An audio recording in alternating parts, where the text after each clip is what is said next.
দেখেন, আমরা তড়িৎ প্রবাহের চৌম্বক ক্রিয়া পড়ছিলাম এবং আজকে আমি চৌম্বক পদার্থের যে প্রকারভেদ, 3টা প্রকার পড়া হয়ে গেছিল, ফেরো, প্যারা এবং ডায়াচৌম্বক। এবং আমি আপনাদেরকে বোধহয় একটু বলছিলাম যে বাসায় আপনারা একটু কাইন্ডলি এই 3টা পদার্থের যে প্রকারভেদের মধ্যে 3টা পদার্থের অ্যাকচুয়ালি একটু তুলনামূলক যে আলোচনাগুলো আছে সেগুলো পড়বেন। সো যারা পড়ছেন, যারা পড়েন নাই এখনো পড়ে নেবেন। আমি আজকে শুরু করব বাকি 2 প্রকারের চৌম্বক পদার্থের বর্ণনা দিয়ে। সো বাকি 2 ধরনের চৌম্বক পদার্থ কি কি ছিল? একটা ছিল হচ্ছে অ্যান্টি ফেরো চৌম্বক। সো তাহলে 4 নাম্বার যে চৌম্বক পদার্থটা সেটা হচ্ছে অ্যান্টি ফেরো চৌম্বক। অ্যান্টি ফেরো চৌম্বক পদার্থ।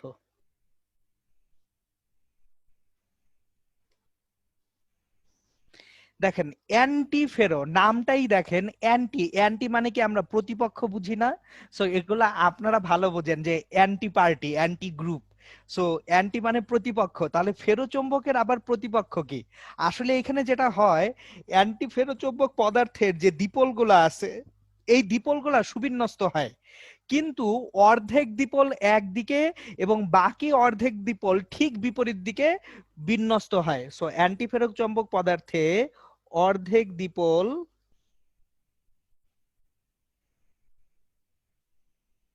একদিকে ও বাকি অর্ধেক দ্বিপল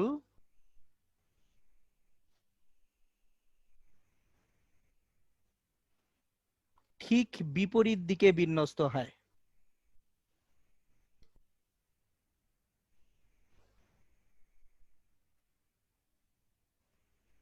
তাহলে দেখেন, যদি অর্ধেক দ্বিপল একদিকে এবং বাকি অর্ধেক দ্বিপল ঠিক বিপরীত দিকে বিন্যস্ত হয়, ঘটনাটা কিরকম হবে? এটা ধরেন একটা চৌম্বক পদার্থ। এই চৌম্বক পদার্থের 5টা দ্বিপল এইদিকে বিন্যস্ত হলো, 1 2 3 4 5, আর 5টা দ্বিপল ঠিক উল্টা দিকে বিন্যস্ত হলো। তাহলে লব্ধি চৌম্বক ক্ষেত্রটা 0 হয়ে যাবে। সুতরাং এই পদার্থ আর চুম্বকে পরিণত হবে না। যদিও দ্বিপলগুলা বিন্যস্ত হচ্ছে, আপনি এই পদার্থের কাছ থেকে কোনো কি পাবেন না? চুম্বকত্ব পাবেন না। তাহলে দেখেন, দ্বিপলগুলো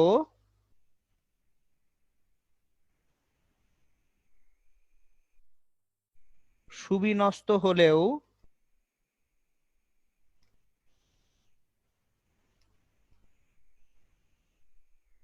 লব্ধি কোনো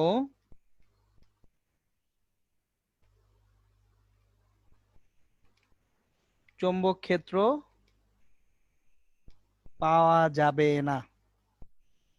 কেন পাওয়া যাবে না? কারণ হচ্ছে আমার অর্ধেক দ্বিপল একদিকে, বাকি অর্ধেক দ্বিপল আরেক দিকে বিন্যস্ত হয়ে গেছে। ওকে, এটা গেল অ্যান্টিফেরো। এবং 5 নম্বরে আছে ফেরি চৌম্বক পদার্থ।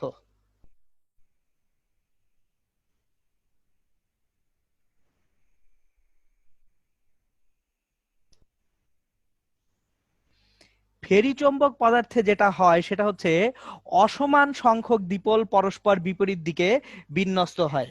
তাহলে অসমান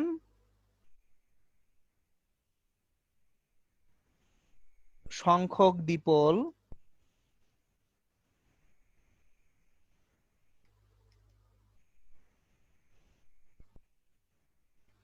পরস্পর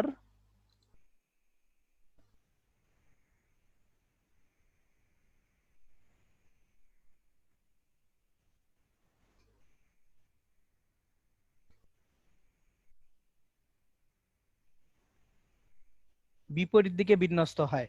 সো আমার যদি অসমান সংখ্যক দ্বিপল পরস্পর বিপরীত দিকে বিন্যস্ত হয়, তাহলে দেখেন এখানে কিন্তু লব্ধি একটা চৌম্বক ক্ষেত্র আমরা পাবো।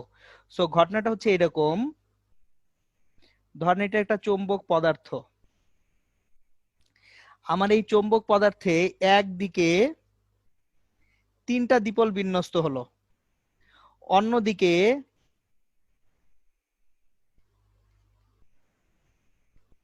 6টা দ্বিপল বিন্যস্ত হলো। খেয়াল করেন দ্বিপল গুলা কিন্তু বিন্যস্ত হয়েছে, কিন্তু 3টা একদিকে, 6টা আরেক দিকে। তার মানে আমার এখানে একটা লব্ধি চৌম্বক ক্ষেত্র পাওয়া যাবে। লব্ধি চৌম্বক ক্ষেত্র পাওয়া যাবে। কিন্তু দেখেন এই লব্ধি চৌম্বক ক্ষেত্রটা কিন্তু ফেরো চৌম্বকের থেকে কম। সো লব্ধি চৌম্বক ক্ষেত্র প্রাবল্য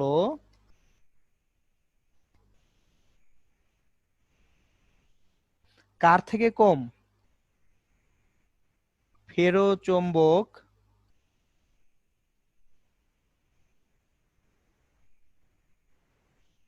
অপেক্ষা কম হবে।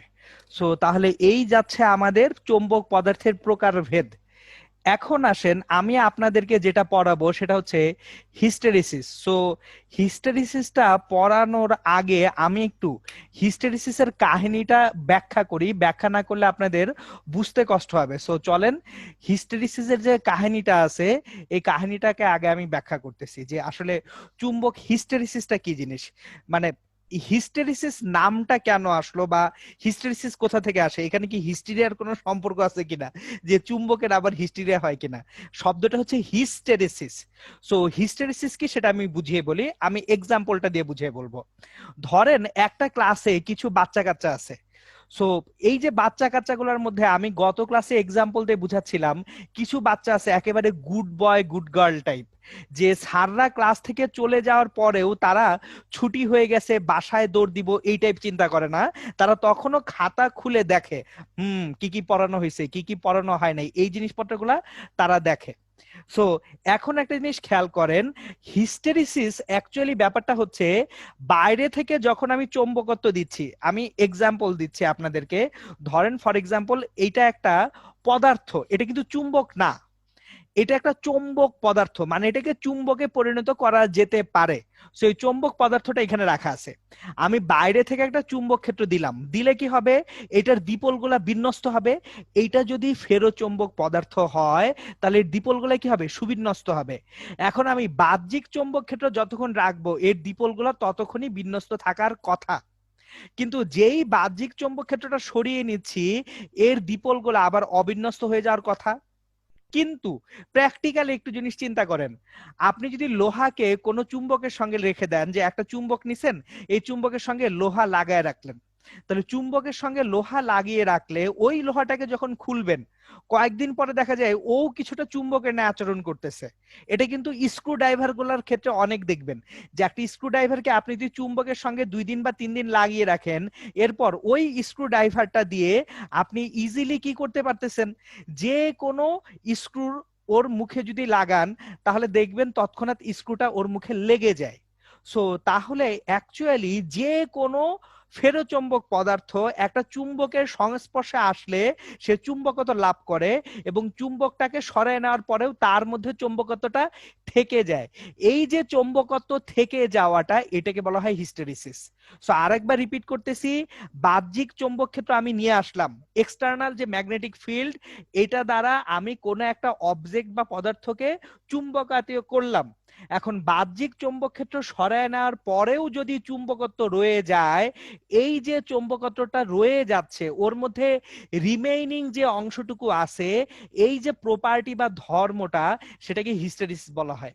সো হিস্টেরিসিসের তাহলে বাংলা সংজ্ঞাটা হচ্ছে এরকম, বাহ্যিক চৌম্বক ক্ষেত্র সরিয়ে নেওয়ার পরেও ফেরোচৌম্বক পদার্থের চৌম্বকত্ব ধরে রাখার একটা টেন্ডেন্সি বা প্রবণতা আছে, এই টেন্ডেন্সি বা প্রবণতাকে আমরা কি বলবো, হিস্টেরিসিস বলবো। এখন তাহলে এই হিস্টেরিসিসটার একটা লুপ তৈরি হবে, কিন্তু কার জন্য, ফেরোচৌম্বক। দেখেন প্যারাচৌম্বক ডায়াচৌম্বক এদের কোনো হিস্টেরিসিস নাই, কেন, আপনি বাহ্যিক চৌম্বক ক্ষেত্র সরানোর সঙ্গে সঙ্গে প্যারাচৌম্বক সে চুম্বকত্ব হারিয়ে ফেলবে। ওই যে ক্লাসের দুষ্ট বা শান্তশিষ্ট লেজ বিশিষ্ট পোলাপান যেগুলো আছে, টিচার চলে গেছে ওদের তো খুশি, মানে ঈদের ছুটি টাইপ হয়ে যায়। সো অ্যাকচুয়ালি প্যারাচৌম্বক এবং ডায়াচৌম্বকের বেলায় কোনো হিস্টেরিসিসই নাই, যতক্ষণ বাহ্যিক চৌম্বক ক্ষেত্র আছে ততক্ষণ তারা চৌম্বক ধর্ম প্রদর্শন করবে। যেই বাহ্যিক চৌম্বক ক্ষেত্র সরায় নিব তাদের মধ্যে আর কোনো চৌম্বক ধর্মই থাকবে না। কিন্তু ফেরোচৌম্বক পদার্থে বাহ্যিক চৌম্বক ক্ষেত্র সরিয়ে নেওয়ার পরেও তার চৌম্বক ক্ষেত্র ধরে রাখার যে টেন্ডেন্সি বা প্রবণতা, সেটাকে আমরা কি বলি, হিস্টেরিসিস বলি। এবার তাহলে চলেন আমরা হিস্টেরিসিস লুপ, সেই লুপটা দেখতে কিরকম হবে সেটা দেখি। সো আমরা এখন যেটা দেখবো সেটা হচ্ছে হিস্টেরিসিস লুপ। তাহলে চলেন আমরা হিস্টেরিসিস লুপটায় চলে যাই ইনশাল্লাহ।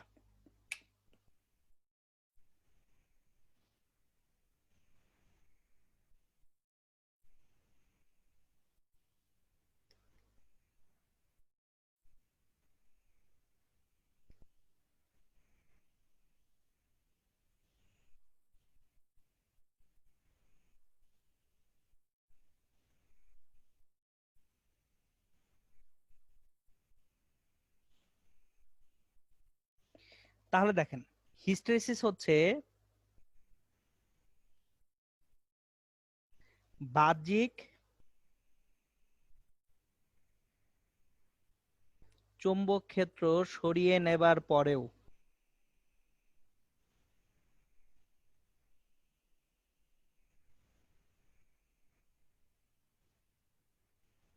ফেরো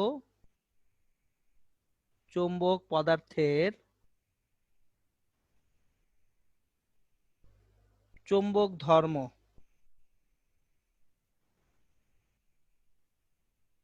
বা চৌম্বকত্ব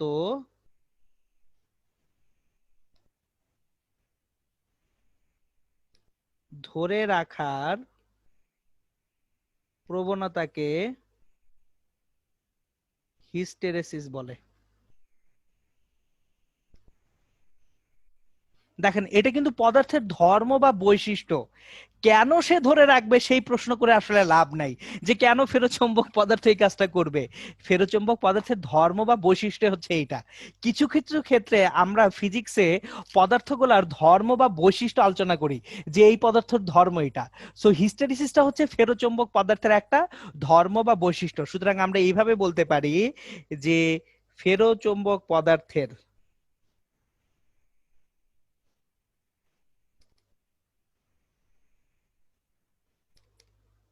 ধর্ম বা বৈশিষ্ট্য হচ্ছে হিস্টেরিসিস।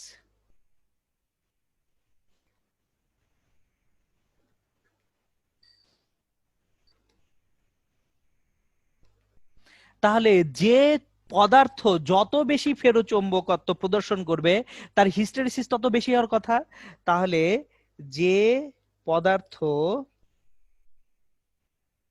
যত বেশি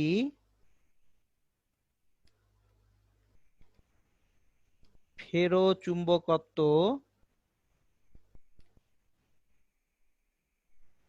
প্রদর্শন করে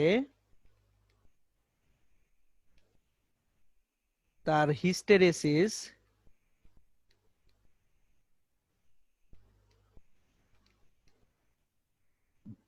তত কি হবে, বেশি হবে।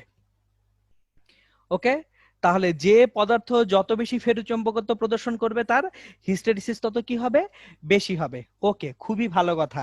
আমাদের তাহলে চুম্বকের যে হিস্টেরিসিস, এই হিস্টেরিসিসটা হয়ে গেল। এবার আসেন আমরা হিস্টেরিসিস লুপটায় যাব। হিস্টেরিসিস লুপ,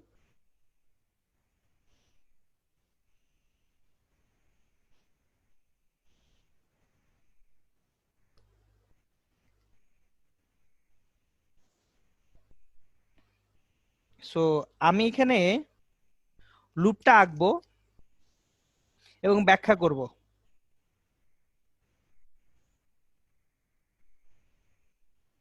একটা হচ্ছে বাহ্যিক চৌম্বক ক্ষেত্র, বাইরে থেকে যে চৌম্বক ক্ষেত্র দিব সেটা হচ্ছে এইচ,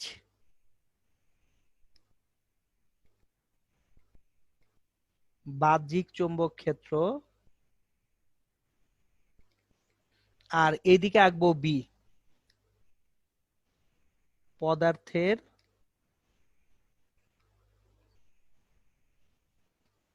চৌম্বকত্ব। দেখেন, ফেরো চৌম্বক বাইরে থেকে যতক্ষণ কোনো আপনি চৌম্বক ক্ষেত্র প্রয়োগ না করতেছেন তার দ্বিপল গুলা কি অবিন্যস্ত আছে না। দেখেন জিনিসটা আমি আঁকি, আঁকলে বুঝবেন। আমার ফেরো চৌম্বকটার মধ্যে ধরেন দ্বিপল গুলা আছে কিন্তু সবাই কি বিভিন্ন দিকে অবিন্যস্ত আছে, এরকম। তাহলে বাইরে থেকে যেই আমি একটা চৌম্বক ক্ষেত্র অ্যাপ্লাই করব, এই যে বাইরে থেকে চৌম্বক ক্ষেত্র অ্যাপ্লাই করতেছি, যতই আমি এইচ বাড়াবো বি বাড়তে থাকবে, পদার্থের চৌম্বকত্ব বাড়তে থাকবে। কিন্তু আপনি বাইরে থেকে ধরেন একটা চৌম্বক ক্ষেত্র প্রয়োগ করলেন, ধরেন এইদিকে আপনি একটা পার্মানেন্ট ম্যাগনেটের নর্থ পোলকে এখানে আনলেন, এটা হচ্ছে নর্থ পোল একটা পার্মানেন্ট ম্যাগনেটের। তাহলে এই নর্থ পোলটার শক্তি যত বেশি হবে দ্বিপোলগুলা তত বেশি ওরিয়েন্টেড হতে থাকবে। এখন ধরেন সবগুলা দ্বিপোল একদিকে ওরিয়েন্টেড বা বিন্যস্ত হয়ে গেছে, তাহলে যে পয়েন্টে এসে সবগুলা দ্বিপোল একই দিকে বিন্যস্ত বা ওরিয়েন্টেড হয়ে যাবে, এই যে পয়েন্ট আছে, এই পয়েন্টটার পরে বাহ্যিক চৌম্বক ক্ষেত্র আরো যদি আমি বাড়াইও ফেরোচৌম্বক পদার্থের চৌম্বকত্ব আর বাড়তে পারবে? এইটুকু আগে বোঝেন। এটাকে বলা হয় ম্যাগনেটিক স্যাচুরেশন বা চৌম্বক সম্পৃক্ততা। সো স্যাচুরেশনটা কি? আপনি বাইরে থেকে চৌম্বক ক্ষেত্র দিচ্ছেন, এই যে ব্লু রঙের যে নর্থ পোলটা, বাইরে থেকে আপনি চৌম্বক ক্ষেত্র দিচ্ছেন, এই চৌম্বক ক্ষেত্রের মান যত আপনি বাড়াতে থাকবেন ততই দ্বিপোলগুলা কি হইতে থাকবে? সুবিন্যস্ত হইতে থাকবে। কিন্তু সকল দ্বিপোল সুবিন্যস্ত হয়ে যাওয়ার পরে আপনি বাইরে থেকে আরো চৌম্বক ক্ষেত্র বাড়ালেও কি হবে না? পদার্থের চৌম্বক ধর্মের কোনো পরিবর্তন হবে না। তাহলে এই যে পদার্থ তার চৌম্বক ধর্মের ম্যাক্সিমাম যে পয়েন্টটায় পৌঁছাচ্ছে বা সর্বোচ্চ যে চৌম্বকত্ব লাভ করতেছে, এটাকে বলা হয় চৌম্বক সম্পৃক্ততা,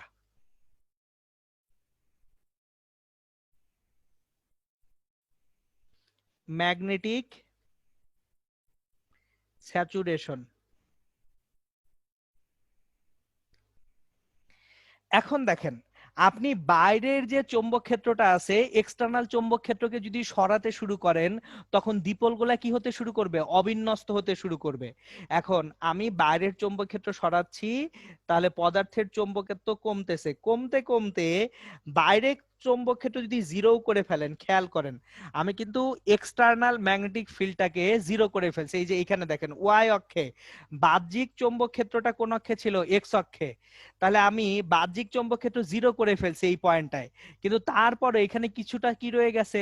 চৌম্বকত্ব রয়ে গেছে। এই যে চৌম্বকত্বটুকু এখানে রয়ে গেছে, বাহ্যিক চৌম্বকত্ব, বাহ্যিক চৌম্বক ক্ষেত্র সরিয়ে নেওয়ার পরেও পদার্থের যে চৌম্বকত্বটুকু রয়ে যায়, এটাকে বলা হয় রিমেনেন্স বা অবশেষ। তাহলে এটা যদি ও পয়েন্ট হয়, এটাকে যদি আমরা পি পয়েন্ট বলি, তাহলে ওপিটা হচ্ছে রিমেনেন্স বা অবশেষ, রিমেনেন্স বা অবশেষ। তাহলে আমরা এটা ডেফিনেশনটা লিখে রাখি, রিমেনেন্স বা অবশেষ কাকে বলে? রিমেনেন্স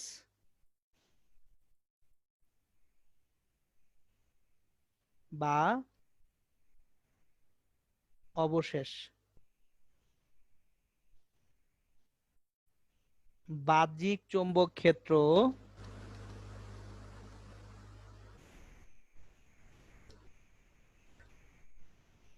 সরিয়ে নেবার পরেও চুম্বকের মাঝে, চুম্বক না অ্যাকচুয়ালি ফেরোচৌম্বক পদার্থের মাঝে, ফেরো চৌম্বক পদার্থের মাঝে যে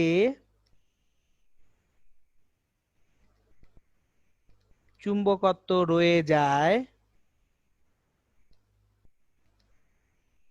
তাকে রিমেনেন্স বা অবশেষ বলে।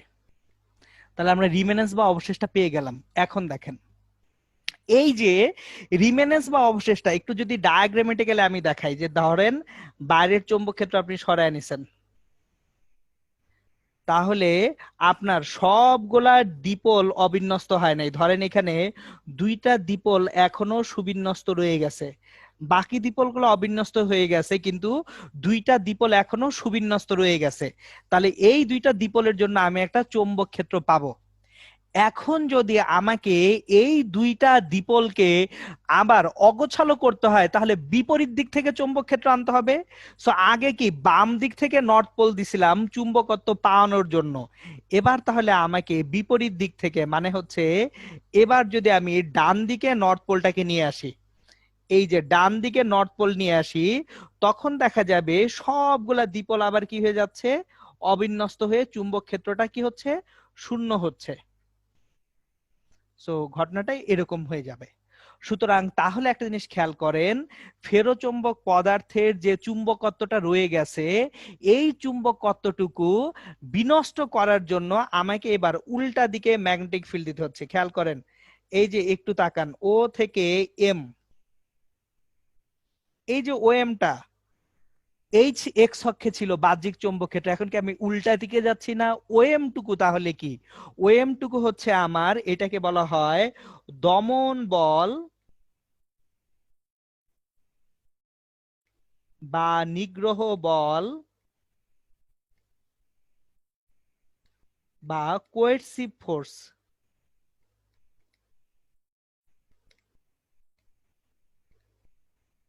দেখেন নামটা কেন দমন বল, কারণ হচ্ছে পদার্থটা চুম্বকত্ব ধরে রাখতে চাচ্ছিল, আপনি সেটা ধরে রাখতে দিবেন না, সেটাকে জোর করে নষ্ট করবেন। তাহলে একটা ফেরোচুম্বক পদার্থের যে রিমেনেন্স বা অবশেষটুকু আছে, তাহলে দমন বল বা নিগ্রহ বল বা কোয়েরসিভ ফোর্স।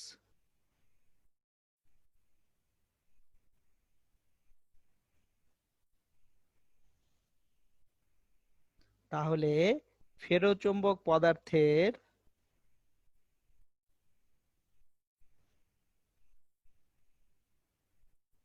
রিমেনেন্স বা অবশেষ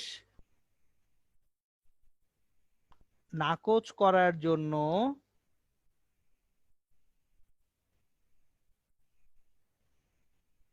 বিপরীত দিক হতে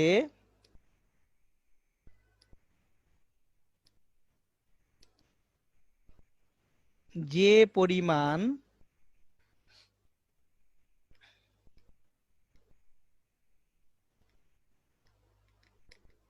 চৌম্বক ক্ষেত্র প্রাবল্য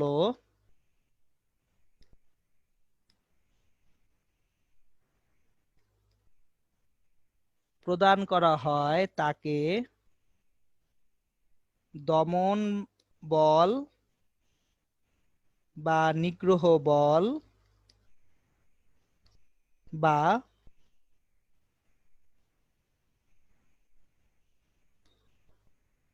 কোয়েরসিভ ফোর্স বলে। তাহলে দেখেন আপনি দমন বল দিয়ে এই ফেরোচুম্বক পদার্থের যে চৌম্বকত্বটুকু ছিল সেটাকে নাকচ করলেন। এইবার একটা জিনিস খেয়াল করেন, আপনি ডান পাশে নর্থ পোল আনার পরে, এই যে ডান পাশের নর্থ পোল আনছিলেন, সো এই চৌম্বক ক্ষেত্রটা যদি বাড়াইতে শুরু করেন, এখন এই ডান পাশের নর্থ পোল আনার পরে চৌম্বক ক্ষেত্র যদি বাড়াইতে শুরু করেন, তাহলে এখন উল্টা দিকে সে চৌম্বকত্ব লাভ করবে।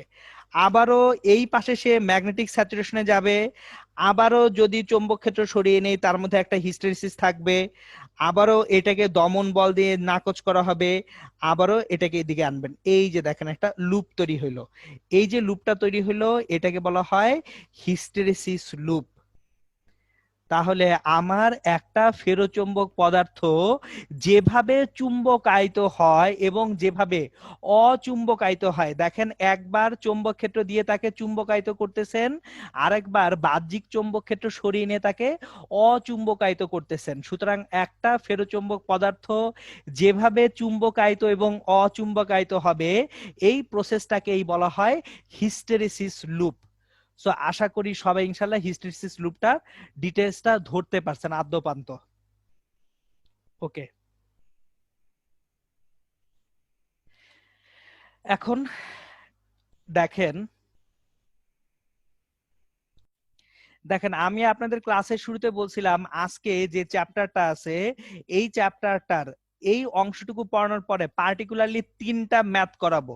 এই তিনটা ম্যাথ আমার খুব পছন্দের ম্যাথ, আমি ম্যাথ তিনটার সোর্স বলে দিচ্ছি। তিনটা ম্যাথের কোনোটাই অ্যাকচুয়ালি আমাদের দেশীয় কোনো বইয়ে পাবেন না, হ্যালিডে রেসনিক ওয়াকারের বইয়েও পাবেন না, ইউনিভার্সিটি ফিজিক্সেও পাবেন না। কারণ এই তিনটা প্রশ্ন হচ্ছে ভারতের আইআইটির ভর্তি পরীক্ষার প্রশ্ন, যেগুলা দিয়ে মানুষজন খুব দেখায় তারা খুব পারে। আমি আসলে অত পারি না, আমি আইআইটির প্রশ্ন ব্যাংক থেকে এই প্রশ্নগুলো আমার ভাল লাগে বলে আমি প্রশ্নগুলা একটু সিলেক্ট করছি যে ঠিক আছে এই প্রশ্নগুলা ভালো, কারণ আপনাদেরকে আমি থিওরিগুলা পড়াইছি। চলেন প্রবলেম 1 দিয়ে শুরু করি। কোশ্চেন 1,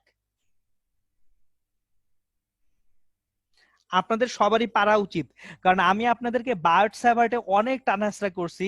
কোশ্চেন 1টা হবে বায়োট স্যাভার্ট নিয়ে। কিরকম কোশ্চেন?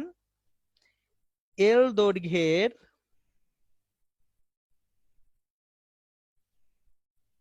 একটি তার দিয়ে এ বাহু বিশিষ্ট একটি বর্গক্ষেত্র তৈরি করা হলে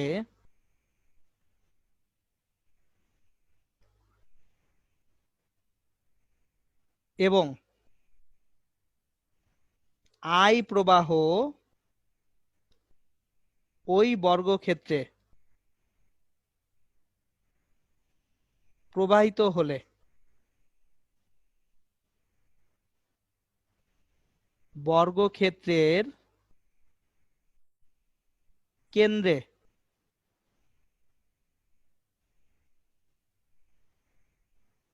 চৌম্বক ক্ষেত্র প্রাবল্য কত?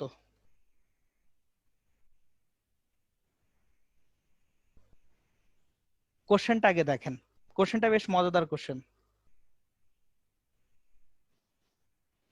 এল দৈর্ঘ্যের একটা তার দিয়ে আপনি এ বাহু বিশিষ্ট একটা বর্গক্ষেত্র তৈরি করছেন এবং আই প্রবাহ এই বর্গক্ষেত্রে প্রবাহিত হচ্ছে, তাহলে বর্গক্ষেত্রের কেন্দ্রে চৌম্বক ক্ষেত্র প্রাবল্য কত? সো সিনারিওটা কি? আমার একটা বর্গক্ষেত্র এরকম,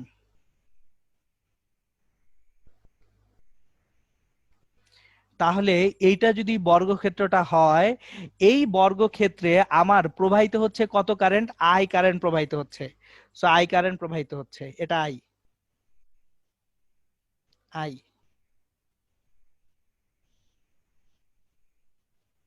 তাহলে যদি বর্গক্ষেত্রে আই কারেন্ট প্রবাহিত হয়, বর্গক্ষেত্রের ঠিক কেন্দ্রবিন্দুতে চৌম্বক ক্ষেত্র প্রাবল্য কত সেটা আমাদের জানা দরকার।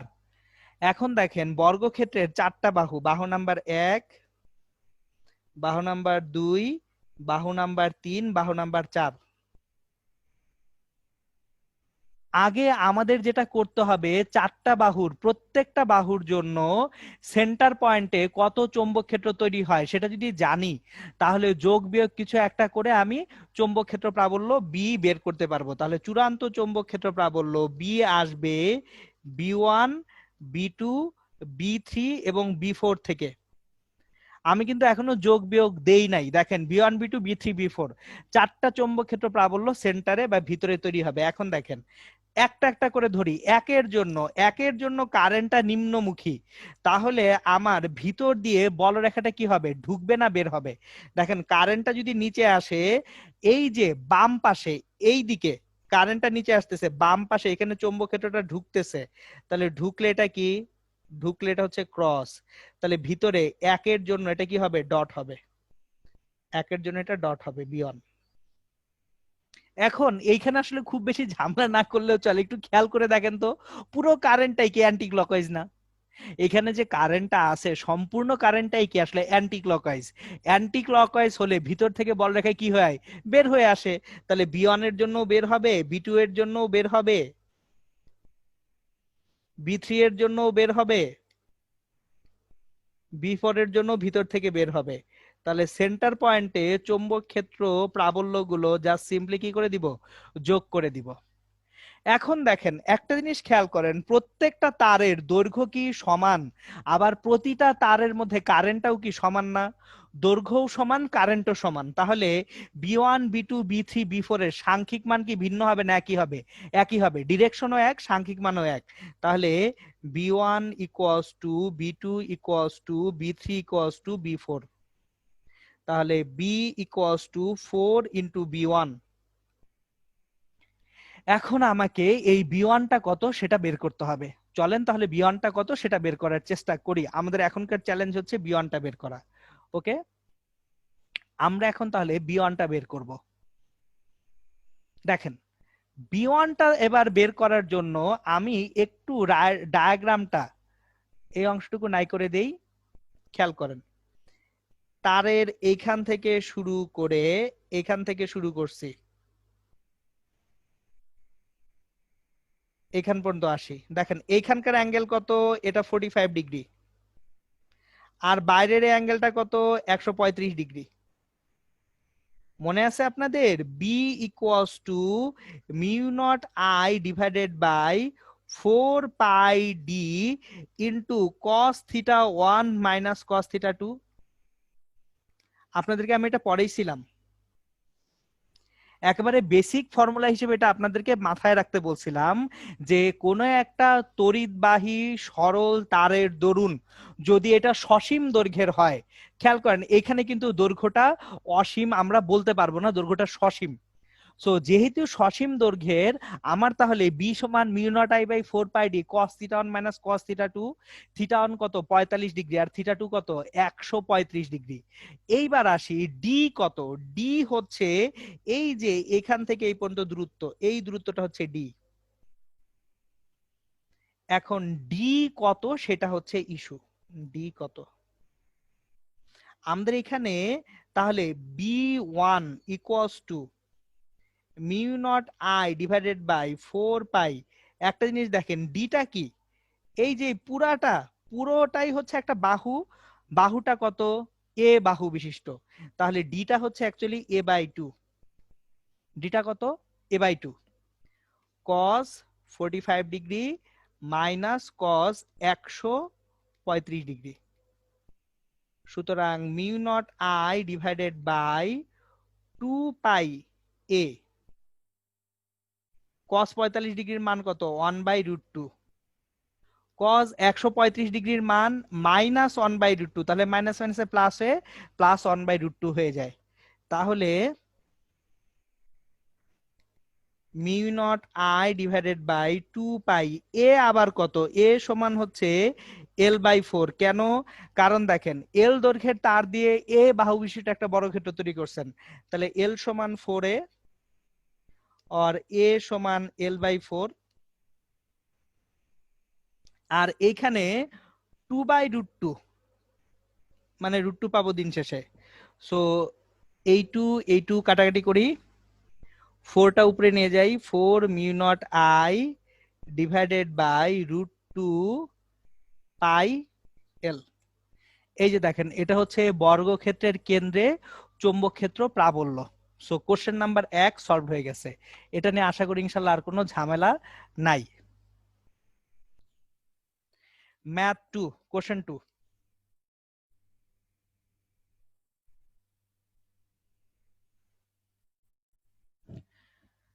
ওকে,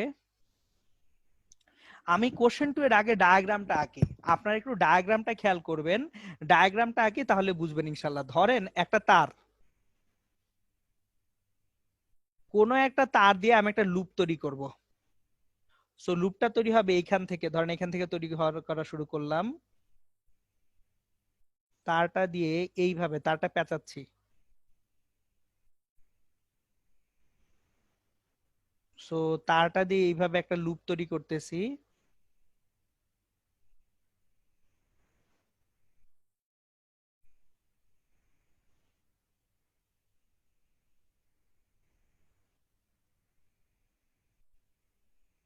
ধরেন এরকম একটা লুপ তৈরি করছে একটা তার দিয়ে। তারের এই লুপের ইনার রেডিয়াস, ভিতরের যে ব্যাসার্ধ, সেই ভিতরের ব্যাসার্ধ হচ্ছে এ, এর বাইরের ব্যাসার্ধ হচ্ছে বি।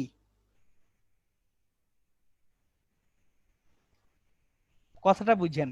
আমি একটা তারকে পেঁচাইছি, এমন ভাবে পেঁচাইছি কোন একটা কিছুর উপরে যাতে ভিতরে এ ব্যাসার্ধ এবং বাইরে বি ব্যাসার্ধের একটা কি তৈরি হয়, লুপ তৈরি হয়ে যায়। তাহলে যদি এই লুপের মধ্যে, যদি এই লুপের মধ্যে n সংখ্যক পাক থাকে ও I পরিমাণ প্রবাহ তৈরি হয়, তাহলে আয়প্রমাণ প্রবাহ তৈরি না, প্রবাহ প্রবাহিত হয়।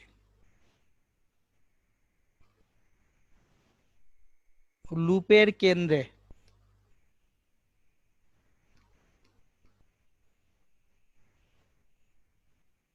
চৌম্বক ক্ষেত্র প্রাবল্য কত?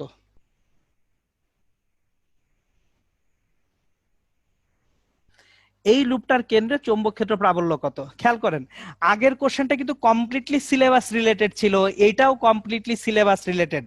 আমি সিলেবাসের মধ্যে নাই এরকম কোনো কোশ্চেন ডিসকাস করতে আগ্রহী না। সো যেহেতু এটা একেবারে সিলেবাস রিলেটেড, একটা লুপের কেন্দ্রে চৌম্বক ক্ষেত্র প্রাবল্য কত সেটা অবশ্যই আমরা তাহলে ডিসকাস করতে পারি। ইউজুয়ালি দেখেন আপনারা যখন পড়ছেন নরমালি, যে যদি এন পাকের একটা কুণ্ডলী হয়, এন পাকের কুণ্ডলীর জন্য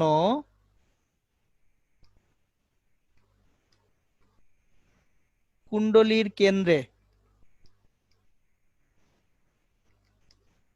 চৌম্বক ক্ষেত্র প্রাবল্য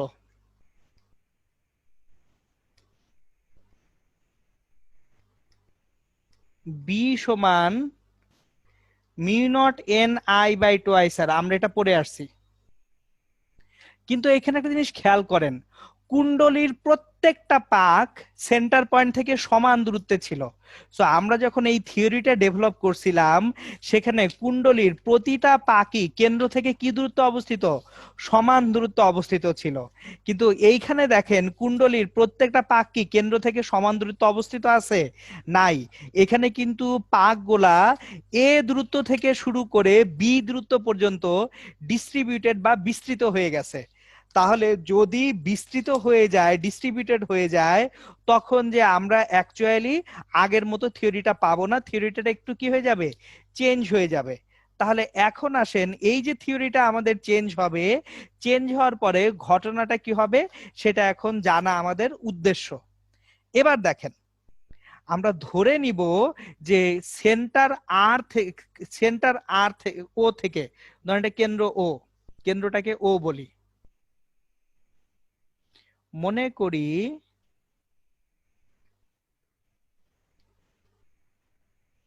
কেন্দ্র ও হতে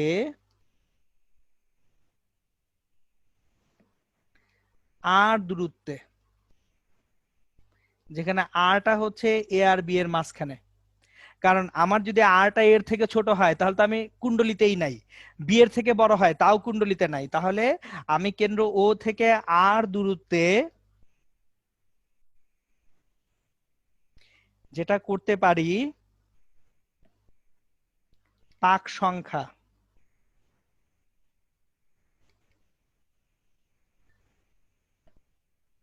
ডিএন, আমি কেন্দ্র ও হতে আর দূরত্বে পাক সংখ্যাটা ডিএন বলতেছি, এবং এটা ডিআর ক্ষুদ্র দৈর্ঘ্যের জন্য। একটা ক্ষুদ্র দৈর্ঘ্য ডিআর এর জন্য আমি পাক সংখ্যা ধরে নিচ্ছি ডিএন। জিনিসটা খেয়াল করেন, আমার বি থেকে এ এর মধ্যে কতগুলা পাক আছে? এন আছে। দেখেন আমি ঐকিক নিয়মটা বুঝিয়ে বলি, বি মাইনাস এ ব্যবধানে পাক সংখ্যা এন, তাহলে ডিআর ব্যবধানে পাক সংখ্যা কত হবে? N by B minus A DR.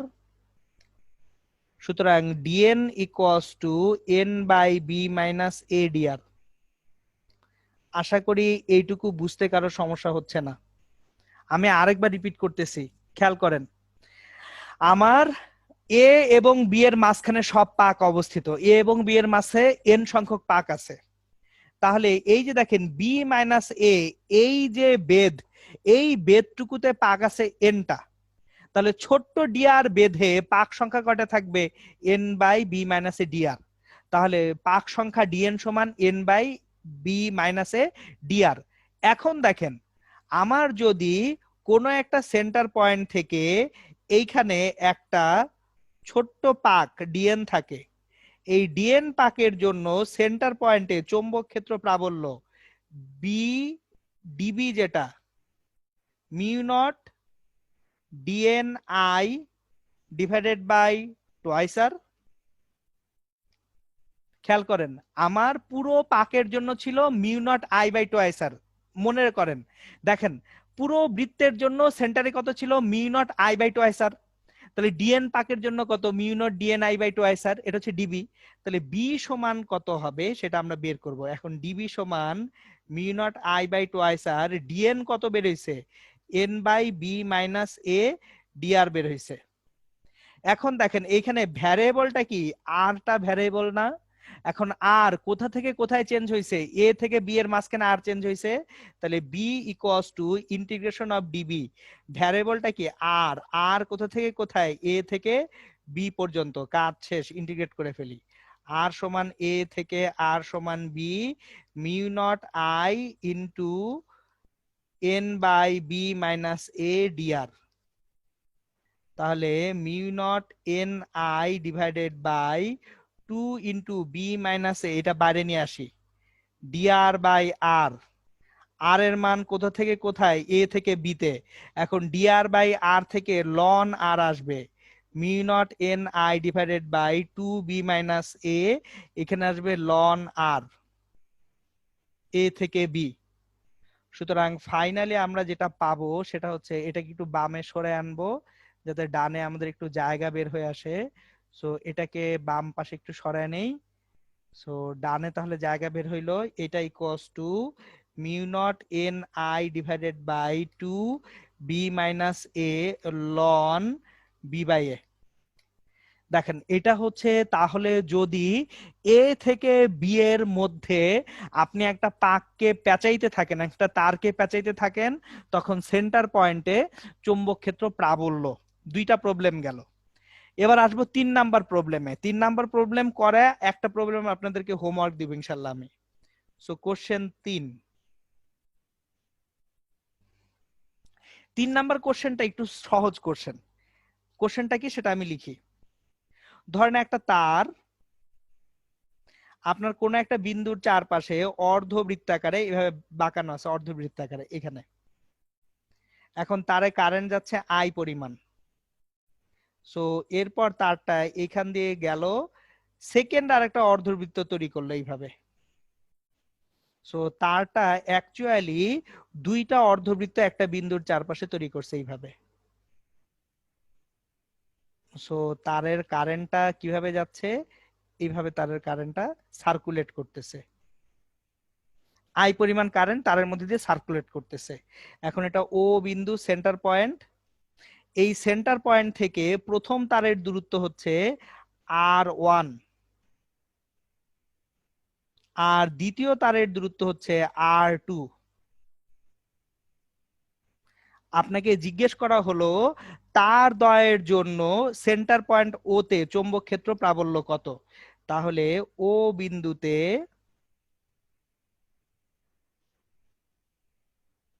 চৌম্বক ক্ষেত্র প্রাবল্য কত। এইবার একটা জিনিস আমরা খেয়াল করব, আমরা এই তারটাকে সেগমেন্ট ওয়াইজ ভাগ করি। ধরেন এটা এ বি সি ডি।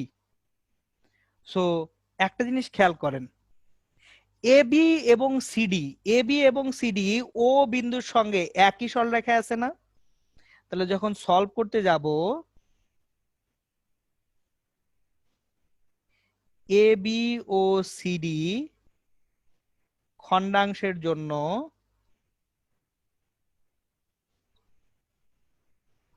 ও বিন্দুতে চৌম্বক ক্ষেত্র প্রাবল্য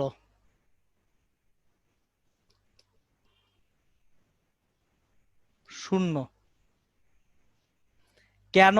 কারণ দেখেন এবি এবং সিডি ও বিন্দুর সঙ্গে একই সরল রেখায় আছে। যদি একই সরল রেখায় থাকে বিন্দুটা, বা ওই যে চার্জের চলার পথটা যদি প্যারালাল হয়ে যায়, তাহলে আমরা কি চৌম্বক ক্ষেত্র প্রাবল্য 0 পাই না? সো এবি এবং সিডির জন্য আসলে ও বিন্দুতে কোনো চৌম্বক ক্ষেত্র প্রাবল্য পাওয়া যাবে না। আমি অন্যভাবে বলি, একটা তারের মধ্যে দিয়ে যখন কারেন্ট ফ্লো করে, তারের চারপাশে চৌম্বক ক্ষেত্র তৈরি হয়, তারের ভিতরে ভিতরে কি কোনো চৌম্বক ক্ষেত্র থাকে? তারের উপরে কি চৌম্বক ক্ষেত্র থাকে? থাকে না তো। তারের বাইরে চারপাশে চৌম্বক ক্ষেত্র তৈরি হয়। তাহলে সিডি এ বি একই সরল রেখায় অবস্থিত, সো ও বিন্দুতে কোনো চৌম্বক ক্ষেত্র অ্যাকচুয়ালি সিডি এবং এ বি খণ্ডাংশের জন্য পাওয়া যাবে না। এখন দেখেন, ডিএ বৃত্তাংশ এবং বিসি বৃত্তাংশের জন্য কিন্তু ও বিন্দুতে চৌম্বক ক্ষেত্র আসবে। তাহলে আমার যে সেন্টার পয়েন্ট ও তে চৌম্বক ক্ষেত্র প্রাবল্য পাবো B equals to B of DA এবং বি অফ বিসি। ডি এর জন্য পাবো আর বিসির জন্য পাবো। এখন দেখেন ডিএ, এই ডিএটা কিভাবে ঘুরতেছে, ক্লকওয়াইজ না অ্যান্টি ক্লকওয়াইজ? Anti clockwise. ডিএটা কিভাবে আছে, অ্যান্টি ক্লকওয়াইজ, তাহলে পজিটিভ। কিন্তু বিসি কি ক্লকওয়াইজ না, তাহলে কি নেগেটিভ। দেখেন আমি এখানে এক্সপ্লেনেশন গুলোও দিয়ে দিচ্ছি, আপনারা একটু খেয়াল করে দেখেন। ডি থেকে এ বিন্দুতে যে কারেন্টটা যাচ্ছে এটা যাচ্ছে অ্যান্টি ক্লকওয়াইজ ডিরেকশনে। অ্যান্টি ক্লকওয়াইজ হলে কি হয়, অলওয়েজ পজিটিভ হয়। আর বি থেকে সিতে আসতেছে কিভাবে, ক্লকওয়াইজ। ক্লকওয়াইজ হলে কি হয়, নেগেটিভ হয়। সো আমি অ্যান্টি ক্লকওয়াইজ পজিটিভ রেখে ক্লকওয়াইজ নেগেটিভ রেখে দিছি। এবার বাকি কাজ কিন্তু খুব সোজা, মানে এইটা খুব সহজ কোশ্চেন ছিল, এটা সবারই পারা উচিত অ্যাকচুয়ালি। দেখেন ডি এ, এটা কি পুরো একটা বৃত্ত না অর্ধবৃত্ত? অর্ধবৃত্ত। তাহলে বৃত্তের জন্য কি পাই, mu naught I divided by 2, এখানে আর হচ্ছে আর1, কিন্তু অর্ধবৃত্ত, তাহলে এটাকে আবার 2 দিয়ে ভাগ করব। তাহলে আরো যদি 2 দিয়ে ভাগ করি, 2 এর জায়গায় 4 নিয়ে আসবো। টাটা, কাজ শেষ। দেখেন জিনিসটা, ডি এ এটা কি একটা অর্ধবৃত্ত, তাহলে ডি এ যদি অর্ধবৃত্ত হয়ে থাকে, অর্ধবৃত্তের জন্য কেন্দ্রে চৌম্বক ক্ষেত্র প্রাবল্য কত? বৃত্তের জন্য mu not I by 2 I sir, তাহলে অর্ধবৃত্তের জন্য এটার অর্ধেক mu not I by 4 R. আর বিসি এর জন্য তাহলে পাবো mu not I divided by 4 R 2। So খুব সহজ কাজ হয়ে গেল, mu not I divided by 4 common নেই, আর নিচে 1 বাই আর1 মাইনাস 1 বাই আর2। সো এটা হচ্ছে আমাদের কোশ্চেন 3 গেল, যে একটু ডিফারেন্ট টাইপের কোশ্চেন। এইবার হোমওয়ার্কটা দিব আমি, যে আপনাদের একটা হোমওয়ার্ক দেওয়ার কথা বলতেছিলাম, যে একটা হোমওয়ার্ক দিয়ে দিই, এত তো সব নিজে করলে তো হবে না, আপনাদের তো মাথা খাটাইতে হবে। সো হোমওয়ার্ক কোশ্চেনটা এই আরেকবার রিপিট করতেছি, এর আগে যে 3টা ম্যাথ করাইলাম, এই 3টা ম্যাথ বোর্ড পরীক্ষা বা অ্যাডমিশন টেস্টে থাকার সম্ভাবনা খুবই কম, কিন্তু কলেজের কুইজে এই টাইপের কোশ্চেন আপনাকে দিয়ে যাচাই করার চেষ্টা করতে পারে। সো আসেন কোশ্চেন 4টা আলোচনা করি। আমি আগে হোমওয়ার্কটা দেখিয়ে নেই। তো কোশ্চেন 4 এর হোমওয়ার্কটা হচ্ছে এরকম, ধরেন একটা তার, এই তার দিয়ে কারেন্ট যাচ্ছে, তারপর এখানে একটা বৃত্তাকার লুপ তৈরি করা হলো। সো কারেন্টটা এখানে এসে 2টা অংশে ভাগ হয়ে গেল, এইটা একটা অংশে, এটা একটা অংশে ভাগ হয়ে গেছে। তারপর আবার কারেন্ট এখান থেকে বের হয়ে আসছে, এখানে একটা কোষ আছে। ধরে নে এই বৃত্তের ব্যাসার্ধ হচ্ছে আর, এই যে টোটাল কারেন্টটা যাচ্ছে এই কারেন্টটা আই, এই বিন্দুটা হচ্ছে পি। সো হোমওয়ার্কটা হচ্ছে পি বিন্দুতে